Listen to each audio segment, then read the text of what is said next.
Durante el mes de septiembre estaré hablando del tema general, cómo compartir tu fe. Y hoy quiero hablar en base a una pregunta. ¿Vives centrado en ti mismo o en Cristo? Eso es lo que hoy nos va a ocupar en la reflexión de esta palabra. ¿Vives centrado en ti mismo o en Cristo? Y en ello quiero basar esta palabra en un verso del Salmo 143, versículo 10. Un versículo que lo quiero tomar como una oración hoy para también basar la palabra de la que hoy quiero predicar. Salmo 143, versículo 10. Escuche, ¿qué le pedía el salmista al Señor? Enséñame a hacer tu voluntad, porque tú eres mi Dios. Tu buen espíritu me guíe a tierra de rectitud. Eso es lo que él pedía. Enséñame a hacer tu voluntad. Por eso el título del sermón en una forma de pregunta. ¿Vives centrado en ti mismo o en Cristo? Pidámosle al Señor que Él nos hable y nos bendiga. Yo he estado pidiéndole, Señor, ayúdame a salir de mi zona de confort otra vez. Pero también es mi oración por cada uno de nosotros. Señor, hoy vamos a compartir la palabra. Quiero ser solo el instrumento que te uses, Señor. Ese instrumento que solamente sea portador de la palabra, pero hables, mi Señor, al corazón de cada uno de los que estamos aquí hoy. Y nos ayudes a ser portadores de tu palabra, portadores de tu gloria. En el nombre de Jesucristo. Amén. Al desarrollar esta palabra hubo varias preguntas que estuvieron tratando en primer lugar conmigo, y hoy quisiera que también lo hicieran contigo, que no solo oyéramos lo que tengo que compartir en esta palabra, sino que nos vayamos un poco preocupados y ocupados. Y quiero iniciar también con una pregunta este mensaje. La pregunta es, ¿podría decirse que eres bueno compartiendo tu fe con tus amigos? ¿Cómo te calificarías?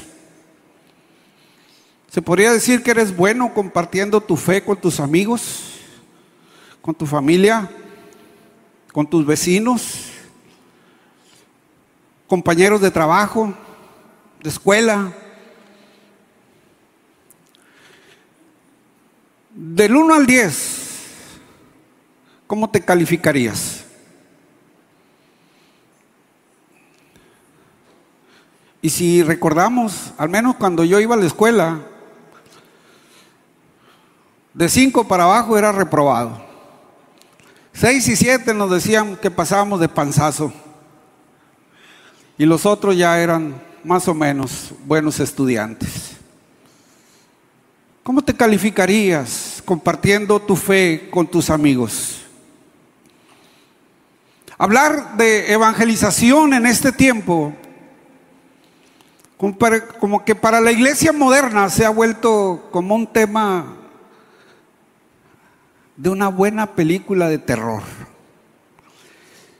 Se va a hablar de evangelismo y como que nos empieza a recorrer ese frío así por la espina dorsal, porque qué miedo. Sin darnos cuenta que la verdadera película de terror, la va a vivir quien deje de escuchar el Evangelio. Porque la palabra nos habla solamente de dos lugares donde se va a pasar la eternidad. Y por mucho que digas que amas a cierta persona, pero te callas al momento de ver compartir la palabra con esa persona, lo estás obligando a vivir en la eternidad como un actor de una película de terror, porque vivirá el verdadero terror. Y eso nos debe a nosotros de poner a pensar. Y yo te quisiera decir hoy que si quieres ganar valor para compartir tu fe y aprender a hacerlo sin que te sientas una persona rara, porque a veces no compartimos nuestra fe con alguien porque tenemos miedo de que nos vea como algo raro, alguien que está fuera de la realidad o ya empezó a tener problemas mentales. Pero yo quisiera invitarte a que durante esta serie de sermones hables con el Señor y que Él te haga ver cuán importante es que la gente lo conozca a Él. Pueden mirarme como algo raro a mí, pero lo importante es que a Él lo vean como el camino, la verdad y la vida para tener esa vida eterna de gozo con el Señor y conocerlo a través de la palabra que nosotros tengamos que compartirles. Esta generación de cristianos que salió de la pandemia, o estamos saliendo de la pandemia, como que entramos a una zona de confort, pero nos está costando salir de ella. Yo creo firmemente que hay cristianos en las congregaciones que aman a Dios, que creen en Él, gente que confía en las promesas que el Señor habla en la palabra, y vemos cómo a diario esas promesas se van cumpliendo en nuestra vida, se van cumpliendo en nuestro entorno. Pero estamos batallando, a pesar de creer en Dios, estamos batallando para volver a ser pescadores de hombres. Pero tenemos que darnos cuenta de algo. Para eso existe la iglesia. La iglesia existe para ser lo que Dios quiere que sea y para hacer lo que Dios quiere que haga. Para eso existe la iglesia. E incluso está aquí en la tierra la iglesia para ir, si es necesario, hasta las mismas puertas del infierno para rescatar a las personas que van con ese fin en su vida. Hasta allá podemos llegar, pues la palabra nos da la promesa a la iglesia que ni las puertas del infierno prevalecerán contra ella. Ahí podemos llegar. Pero está haciendo falta gente que se atreva a ir a esos lugares. Hay muy poquita gente que está yendo. Nos hemos concretado a, como yo lo llamo a algunos, a ser gozoadictos, adictos al gozo. Van a la iglesia, se gozan, cantan, lloran. Algunos corren, algunos saltan. Nos cansamos. Otros a veces vamos a la iglesia por una mera rutina. Vamos porque se me ha dicho que debo de ir. Al fin soy miembro de una congregación, debo de ir. Y cuando está uno presidiendo desde acá, a veces ve gente que le dice: hermano, vamos a ponernos en pie, vamos a adorar a Dios. Y cómo se levantan, así como diciendo, oh, otra vez. Y hay una generación que incluso está batallando para adorar a Dios. Si está batallando para adorar a Dios, que eso es gozo y placer, ¿cuánto más va a batallar para establecer una célula de evangelismo y comprometerse con una persona a guiarlo a los pies de Cristo?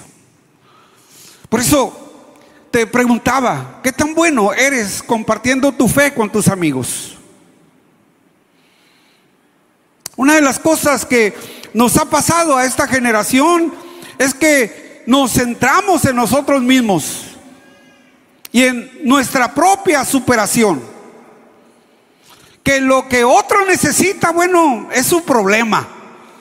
Yo ya voy camino a la eternidad, yo ya voy al cielo, allá él, a ver cómo le hace para entrar allá. Y algunos incluso hasta ya empiezan a dudar de la eternidad. Pero yo quiero decirte algo en base a la palabra de Dios: que el cielo es real, que el infierno es real, que la paga del pecado es muerte, pero el que recibe a Cristo en su corazón vivirá y vivirá eternamente. Y eso nos lo dice la palabra. Que hay dos lugares: vida eterna, condenación eterna. Y todo depende de cómo vivamos nuestra existencia aquí en la tierra. Es donde pasaremos la eternidad. Y hablar de eternidad es a veces para muchos difícil de pensar, porque queremos lo que es ahorita y lo que tenemos aquí en el presente. Pero vuelvo a hacerte la pregunta: ¿vives centrado en ti mismo o en Cristo? Esto es, ¿estás viviendo tu vida para ti o estás viviendo tu vida para agradar a Dios? Yo quisiera que con mucha seriedad y hablando contigo mismo respondieras esta pregunta: ¿cómo está mi vida? ¿Está centrada en mí o está centrada en Cristo? Creo que hay que ser muy honestos con nosotros mismos. Y quizá lo que te voy a decir te ayude a descubrir un poco cómo estás. Mira, las personas egocéntricas, personas que están centradas en ellas mismas, quieren la atención para ellos. Se preocupan mucho más por ellas mismas que por alguien más. Siempre van tras lo que los hace feliz a ellos. El cómo o dónde, no importa, ellos quieren ser felices. Van siempre tras lo que les produce sumo placer. Y están siempre en búsqueda de ello. Cuando uno vive centrado en Dios, busca hacer lo que a Dios le agrada. Pero hermano, hacer lo que a Dios le agrada siempre se contrapondrá con los deseos de uno mismo, con los deseos de la carne. ¿Y qué es lo que desea la carne? Bueno, primera de Juan 2:16 nos lo dice. La carne desea todo lo que hay en el mundo. ¿Y qué hay en el mundo? ¿Cuántas cosas que están ahí y nos gustan hacer o quisiéramos hacer? Nos enfocamos en ello. Algunos están sumamente enfocados en el deporte, ¿verdad? Todo lo piensan, están apasionados de un equipo, de un jugador. Y su plática, todo redunda en ello. Ahí está su mente, los deseos, en aquello que hay en el mundo. No sé, la playa, el campo. Su sueño es cierto tiempo, es tener una cabaña allá en las montañas y bueno, no sé cuántas cosas. Pero ¿sabes qué, hermano? Todo eso se va a quedar. Todo se va a quedar. Job lo dijo muy claro, ¿verdad? Desnudo salí del vientre de mi madre y desnudo volveré allá. Jehová dio y Jehová quitó. Nos da la vida, pero también nos lo va a recoger. Y lo que logramos en ella, si lo hicimos aquí, aquí se va a quedar. Alguien dijo, ¿verdad? Nunca he visto al carro de mudanzas detrás de la carroza llevando los bienes del muerto, porque no nos vamos a llevar nada.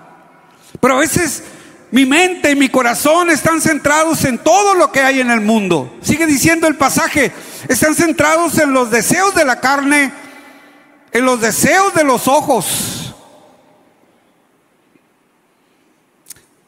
Y este tiempo, los deseos de los ojos nos han robado tanta la atención. Les decía los sermones pasados, nos han desenfocado tanto de Cristo.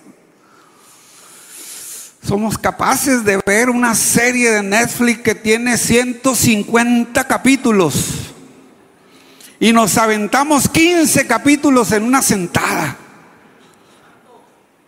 Pero a veces no podemos leer un versículo de la Biblia. Los deseos de los ojos, el entretenimiento. Un partido de fútbol, ¿cuánto dura? 90 minutos.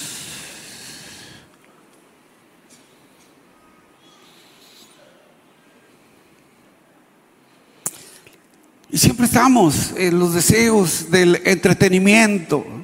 Una película, hora y media, 2 horas. Los deseos de los ojos. Porque eso me produce placer. Y estoy enfocado en eso. Por eso ahora nos están ofreciendo pantallas enormes, ¿verdad? 80 pulgadas. No cabe en la casita de Infonavit, ahí tapa toda la pared y tengo que pasar por debajo de la pantalla para entrar al cuarto. Pero tengo la pantalla de 80 pulgadas. Los deseos de los ojos. La vanagloria de la vida. La gente quiere ser admirada, quiere ser tomada en cuenta por los demás. Pero alguien dijo en la palabra, gózate, alégrate de que tu nombre está escrito en el libro de la vida. Y cantamos, ¿verdad? Cuando allá se pase lista a mi nombre, yo feliz responderé.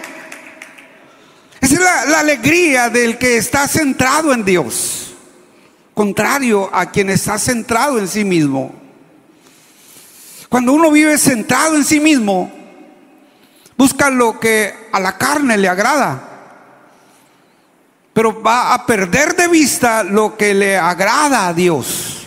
Porque lo que le agrada a Dios nos pedirá que sacrifiquemos la carne con sus pasiones. Y eso no agrada mucho. No agrada mucho. Siendo realistas, hoy en la mañana que pensaste, y a las 11 hay culto, ¿tendría algo mejor que hacer? No quisiera ni levantarme, luego voy a ir a bañarme, el agua está helada.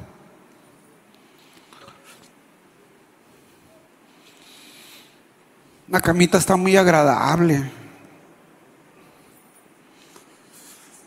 ¿Te fijas cómo lo que agrada a la carne se contrapone con lo que le agrada a Dios? Y te estoy hablando de cosas sencillas. Pero todo lo que agrada a la carne es temporal, se va a acabar. Por eso te vuelvo a preguntar, ¿vives centrado en ti mismo o en Cristo? Mira, la persona centrada en Cristo busca que Dios reciba la gloria. Ese es lo que él busca, que Dios reciba la gloria en todo lo que hace. Pero para una persona centrada en sí mismo, esto de que Dios reciba la gloria le parece algo inverosímil, increíble. ¿Cómo alguien puede dejar de disfrutar la vida tan corta que es y buscar agradar y hacer la voluntad de Dios? ¿Por qué no aquello que me agrada a mí? No pueden entender cómo es esto posible. La versión 60 dice que el hombre natural no percibe las cosas del espíritu. Este texto, en la versión 1909 anterior, obviamente a la 60, lo dice más golpeado, ¿verdad? Dice, el hombre animal no percibe las cosas del espíritu, porque está en lo natural, en ese ambiente se mueve, en esa dimensión se mueve, y no puede entender cómo es posible que alguien busque agradar a Dios antes que a las cosas que Él le agrada. Pero una persona que está centrada en Dios, su mayor anhelo es que se haga la voluntad de Dios en su vida, y que su vida sea usada para, con mucha pasión y mucha decisión, el nombre del Señor se glorifique. Y se glorifique cuando alguien abra su corazón para nacer de nuevo. Una persona centrada en Cristo quiere hacer feliz a Dios y busca la manera de lograrla. Una persona centrada en sí misma es una persona que no comparte. Se nos olvida que nacimos para ser río, no para ser laguna. El río comparte. Es más, hay un refrán por ahí que dice que nadie se baña en el mismo río dos veces, porque el agua está corriendo y no es la misma agua la que tocó mi cuerpo, en la que estoy zambullido. Es agua que está corriendo. La laguna ahí está siempre estancada, en donde mismo. Y a veces tomamos esa figura en nuestras vidas, pero Dios nos dio la vida para que fuésemos ríos. Hoy día muchos buscan a Dios no para agradarlo y hacerlo feliz. Al contrario, buscan a Dios para que Dios los agrade a ellos y los haga feliz a ellos. Para eso mucha gente está buscando a Dios. Pero mira, Juan 15:8 dice: en esto es glorificado mi Padre, en que llevéis mucho fruto y sean así mis discípulos. De eso se trata la vida cristiana, llevar fruto que glorifique el nombre del Señor. Que aquella gente que está en la condenación pueda salir de allí y tener vida nueva en Cristo Jesús. Pero es la constancia en el servicio a Dios. Ahora en la semana que estábamos en el desayunador para personas en condición de calle, yo no salí el momento de la oración, alguien la iba a dirigir.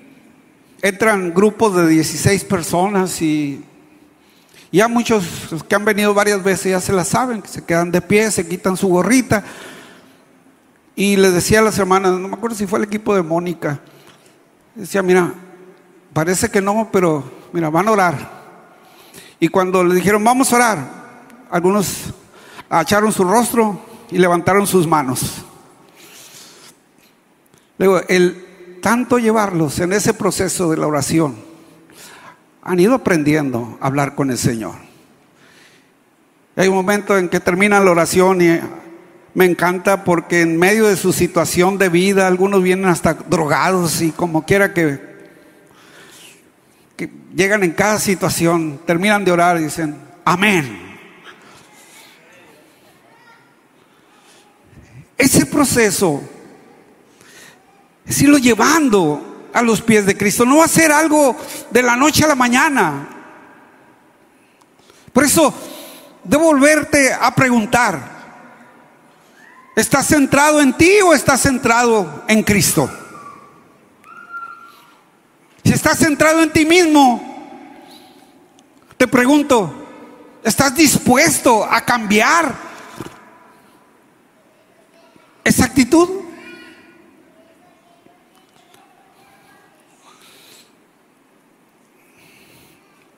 Y te lo voy a volver a preguntar.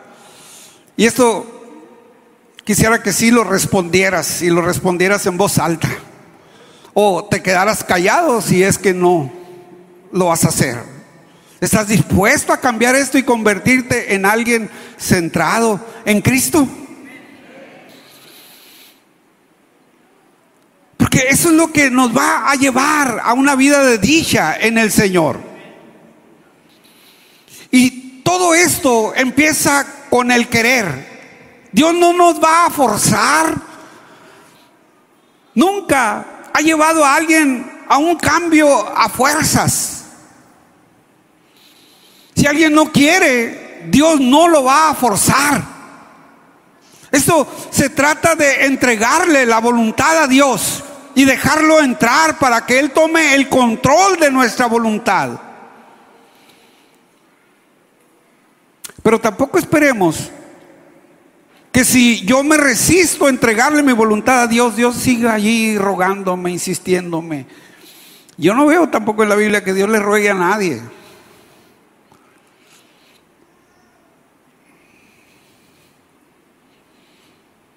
Dios no le ruega a nadie. ¿Sabes qué hace? Simplemente va y toca el corazón de alguien más, y alguien más se va a levantar y le va a rendir su voluntad a Dios.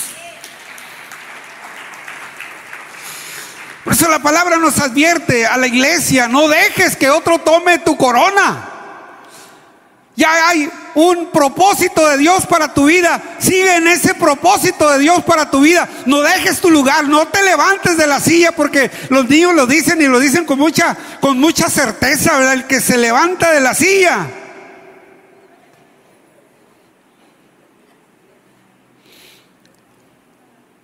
Tienes un lugar en Cristo.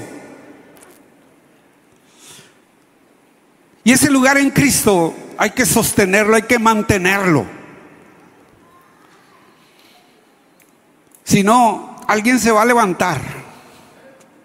Alguien más se va a levantar. Nadie. En el caminar con Dios, la vida cristiana, nadie es indispensable. No hay indispensables en la vida de una congregación, en la vida de una iglesia. No hay indispensables en la iglesia de Jesucristo. El único indispensable es el mismo Señor Jesucristo. Los demás, si no caminamos con el Señor, alguien tomará nuestro lugar.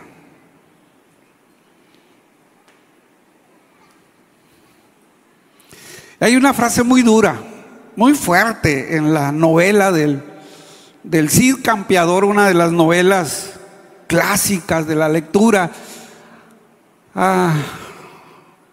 Me tocó leerla por primera vez en la secundaria, y después tuve que volverla a releer varias veces, y me gusta leerla. Pero hay una frase que el campeador le dice a uno de sus yernos, ¿verdad? Cuando creo que era el esposo de doña Jimena, y ella se va de su lado, y le dice el Cid Campeador: no llores como mujer lo que no supiste ganarte como hombre. Y la vida cristiana, aunque parezca dura, pero el Señor nos llama a llevar su cruz cada día, seguirlo día a día.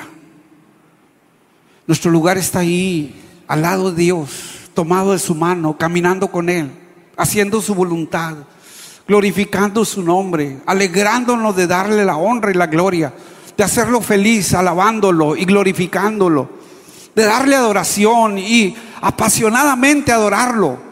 Pero que eso también sea el motor que nos lleve a, de esa misma manera, con esa misma pasión con que lo adoramos, podamos decirle a alguien cuán grandes cosas el Señor quiere hacer en su vida. Las hizo conmigo y ahora las quiere hacer también con Él. Y no sentirme como algo raro, sino poder hablar de la grandeza de Dios para su vida, para su familia, para su realidad.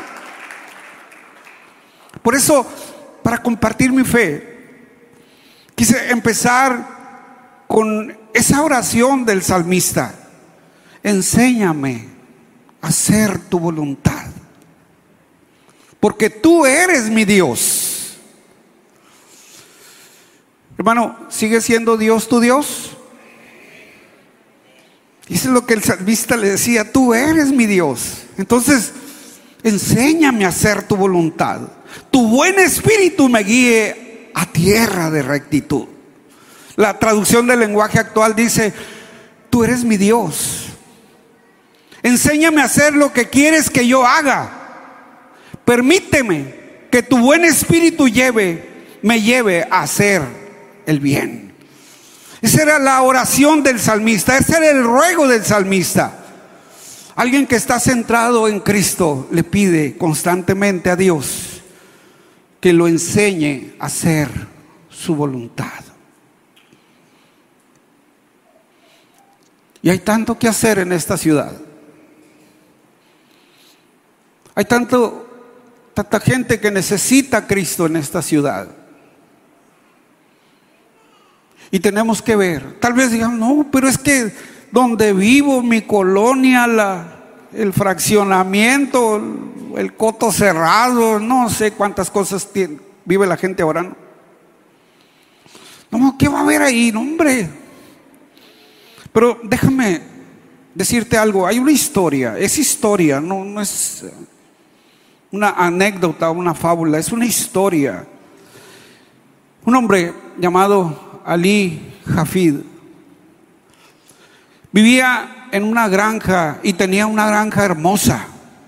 La había trabajado de tal manera que su granja, de donde la miraran, era admirable. Estaba hermosa. Tenía una familia que él había trabajado muy bien, y era una familia bella, hermosa también. Día a día él trabajaba su granja y le daba tiempo a su familia. Todo estaba bien. Por una circunstancia de la vida llega a visitarlo un monje budista, y en la plática que sostiene con Ali le dice: sabes que en el mundo hay una piedra que es una piedra preciosa, que tiene un gran valor.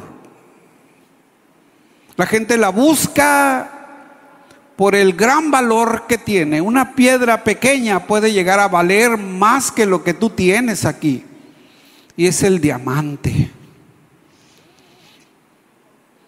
El monje se fue, pero dejó en Ali la carcomita de la plática que había tenido. Si yo lograra encontrar un diamante que vale más que todo lo que tengo, eso sería fabuloso. Cada noche que se iba a dormir, aquella plática y aquella piedrita saltaba a su corazón. Y un día tomó una decisión. Vendió su granja, encargó a su familia, con una familia amiga, vecina amiga, encargó a su familia, vende la granja y se va a buscar diamantes por el mundo.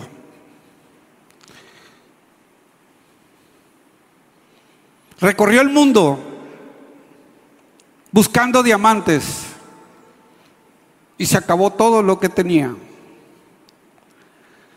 Y un día la única decisión que le quedó, irse a un muelle de un río y dejarse hundir para morir, porque lo había perdido todo. El hombre que le compró la granja a Ali, un día andaba rastrillando en el jardín de la granja y se encontró una piedrita muy bonita. Le llamó la atención. La tomó y la puso en una de las ventanas de la casa para que la admirara la gente que llegaba.